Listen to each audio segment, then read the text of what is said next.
Hello everyone, welcome back.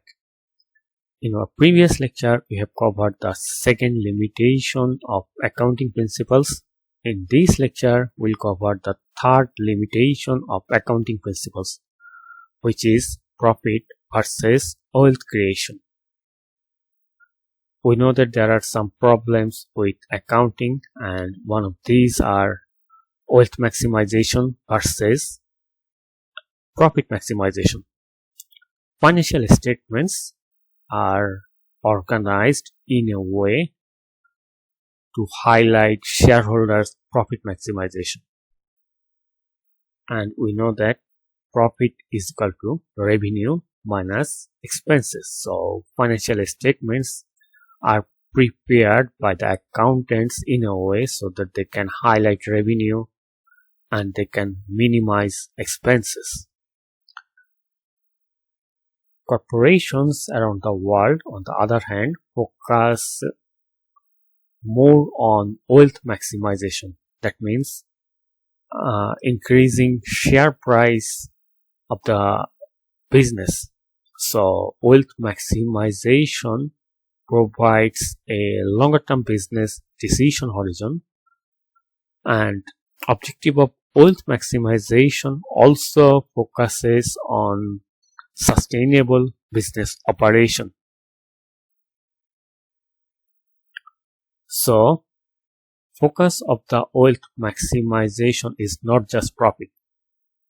Wealth maximization focuses on sales, market share of the business, research and development, and so on.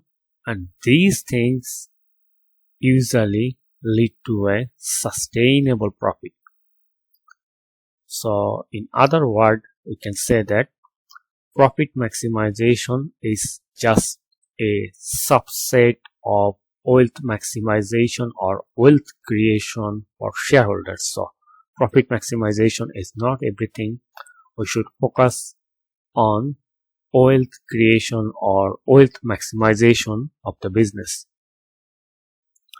And wealth maximization or wealth creation requires management to continuously search for business opportunities which will provide them the highest possible returns.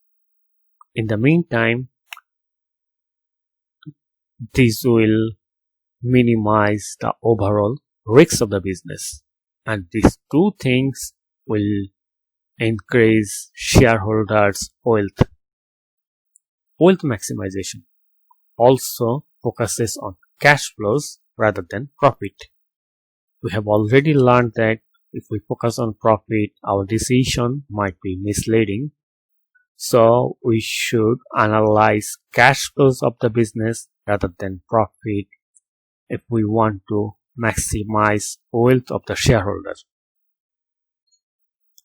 To maximize wealth of the shareholders, management usually considers business opportunities with positive net present value. That means the management takes the projects which usually have positive net present value, and probably you have got some idea about net present value from corporate finance or from other finance courses.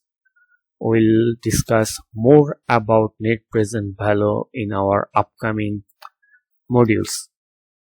Shareholders' wealth maximization can be directly found by monitoring market value of the equity or by monitoring the share price of the business. So if we see that share price of the business is increasing, we can say that shareholders have gained wealth. In the meantime, if we see that share price of the business decreases, we can say that shareholders have lost their wealth. So if a firm invests their cash to develop new intellectual property which will generate positive cash flows in future, it will increase overall share price of the business, and ultimately it will lead to shareholder wealth maximization. But the fact is, shareholder wealth maximization is not easily reflected in the financial statements. So if we just analyze financial statements, we cannot say that whether shareholders wealth maximization objective has been fulfilled by the business. So this is one of the limitation of financial statements, that just by analyzing financial statements we cannot say that whether shareholders wealth maximization objective has been fulfilled by the business, because shareholders wealth maximizations requires management decision to develop or to invest in future projects which will generate positive cash flows, and in financial statements there is no clue whether the business is going to invest in future. That's all about this lecture. In our next lecture we'll cover accounting scandals 1, which is the fallout from Enron.